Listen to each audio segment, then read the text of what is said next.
नमस्कार. आपण पाहत आहात झुंजार न्यूज.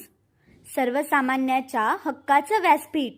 आषाढी वारीसाठी शेगाव येथून निघालेल्या संत श्री गजानन महाराजांच्या पालखीचे काल सायंकाळी अंबाजोगाई शहरात आगमन झाल्यानंतर येथील यशवंतराव चव्हाण महाविद्यालयाच्या परिसरात महाराजांच्या पालखीचा मुक्काम झाला.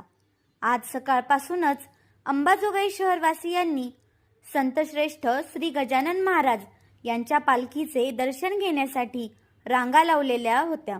अखेर सकाळी टाळ मृदुंगाच्या तालावर शेकडो वारकऱ्यांनी ज्ञानेश्वर माऊली, ज्ञानराज माऊली, तुकारामांच्या गजराचा ठेका धरला.